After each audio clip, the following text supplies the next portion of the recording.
Hi, this is Chapter 4 for the Interpersonal Communication class, and this lecture is on listening. We will not be covering this in class. We will be doing this chapter 100% online, so the lecture, the journal, and the discussion will all be online. So after you finish this lecture, if you have not completed your journal, please do that, and then go to the discussion section of the D2L page to participate in the discussion. But first, let's dive into Chapter 4, which is all on listening. The first and most important thing that I want to address is the difference between hearing and listening.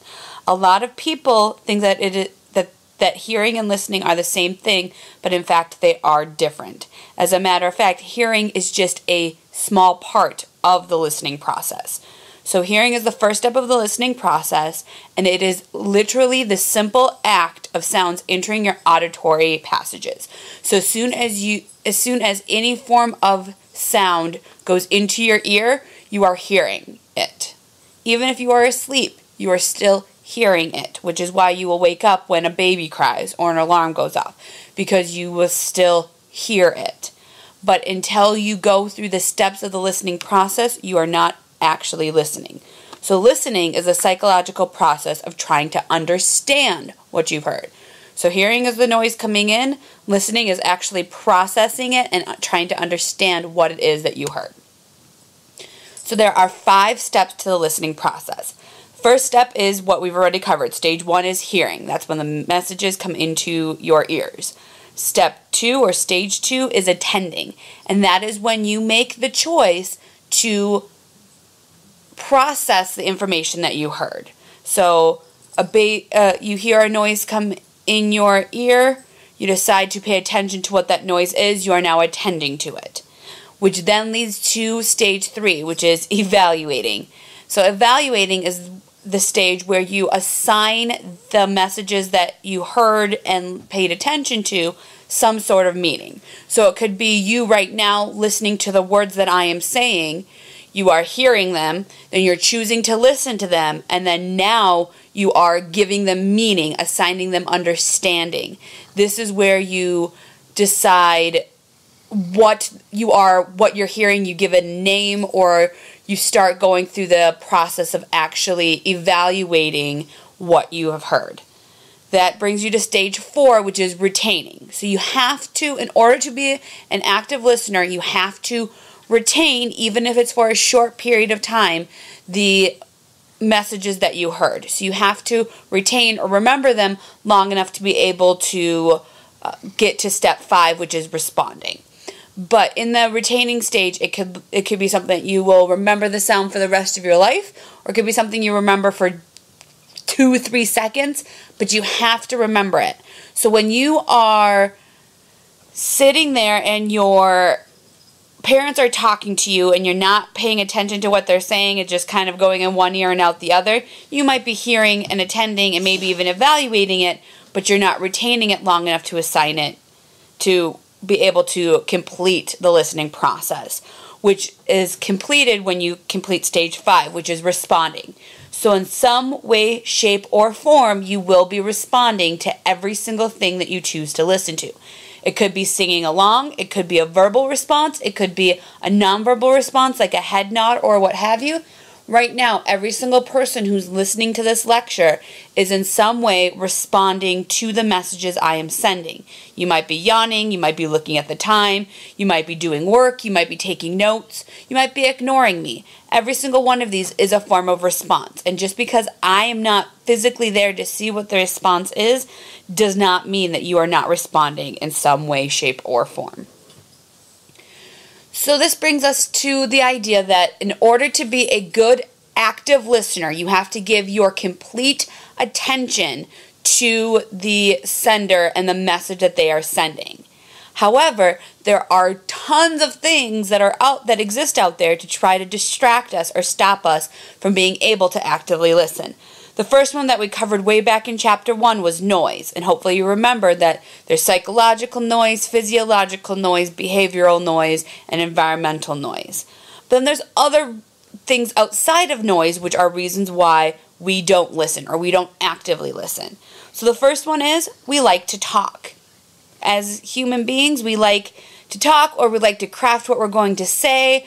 Anytime that you are more concentrated on yourself and what you want to say than on the message being sent, we know that that is psychological noise, but that is one of the reasons why we don't always actively listen. The next one is that we allow intrusions. So that's where environmental noise would come in. We allow things to interrupt our thought process. We allow things to interrupt what we are listening to. We let our minds wander, and so then all of a sudden we're no longer listening. Anytime you allow an intrusion, it's a reason why we don't listen. The third one is similar to we allow intrusions, and that is we are distracted. So whether that's environmental noise or being too hot or too cold, or basically any time something distracts you, you are no longer actively listening. You are distracted. The fourth one, which is an interesting one, but it's we are overloaded. So if somebody is telling us way too much information, or talking too quickly, or having too many things that they need to say, or they are sharing a lot of really intense information, we get overloaded. And when we get overloaded, we just shut down. We stop listening to anything that somebody is saying. We just give up, essentially. And that happens sometimes. And that's not necessarily wrong or bad. Sometimes it's absolutely necessary. But when we get overloaded and can no longer take in any more information, so we just shut down and stop taking in any information at all, it is a reason why we don't listen. And then the very last one is that we think faster than we speak. So we will start formulating what we want to say in response, or we will make assumptions that we know where the conversation is going, and we will jump to those conclusions instead of actively listening to what somebody's saying. And so we don't listen because we think faster than we speak, and sometimes we think faster than the other person is speaking. And so as soon as we think we know where the conversation is going to end, we jump to the end and we move on. And as soon as we do that, we are no longer actively listening to the person that is talking. So this brings me to a very important point. Active listening is a skill. It is something that has to be practiced. If you want to practice your listening skills, pick a conversation or start a conversation with somebody, with a friend or a loved one, or even the stranger on the bus. But wherever you are, actively listen to everything they are saying. And when they are done, paraphrase what they have just shared with you back to them and get confirmation that you truly heard and understood what they were saying. And if you try doing that, you will realize just how difficult active listening is. Because of all of these reasons that we just went over, and all of the different types of noise that are out there, there are lots of reasons why we struggle to actively listen. This is something that we can't do every moment that we are awake, from the moment we wake up to the moment we fall asleep, or we wouldn't have time to do anything else. It is exhausting and it is difficult, but it is also important, which is why listening is a skill that you must practice to perfect, and you must practice shutting out noise and eliminating intrusions and not letting yourself get distracted or overloaded in order to really hone the skill of listening. The last bit of Chapter 4 talked about 3 different types of listening, but there is a 4th type that I actually want to add to this. It is not on there, but I call it pseudo-listening. So pseudo-listening is when we pretend to listen. So that's when you are listening to your parents talk, but the words are going in one ear and out the other. Or the radio is on in the car, but you're not really listening to what is on there. So pseudo-listening is when you pretend to listen. I call it fake it till you make it listening. So if you're struggling to pay attention to something, sometimes you will pseudo-listen, which means you give off the appearance that you're actually listening. So you maintain eye contact, you may even give those nods or those grunts.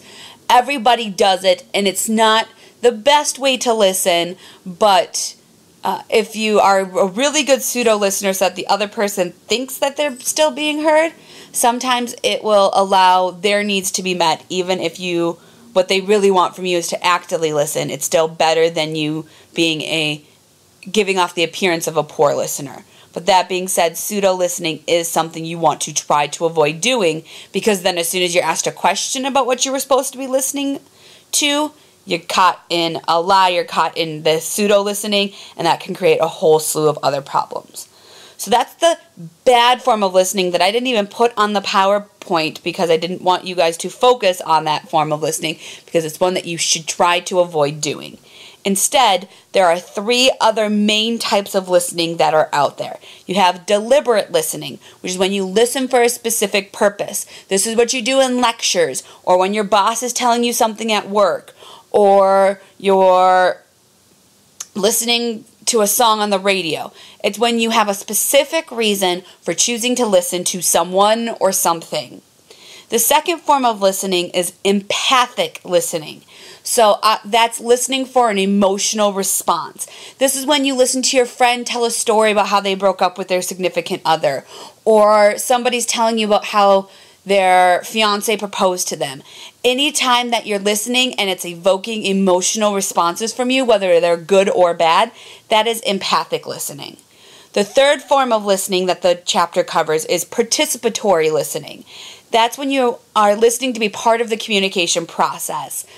This is where I would say a majority of the time people, when they're doing a one-on-one conversation, they are doing participatory listening. So you're listening to this person, then you are responding to what they said, then they respond to what you said, and you go back and forth. A lot of times that is participatory listening.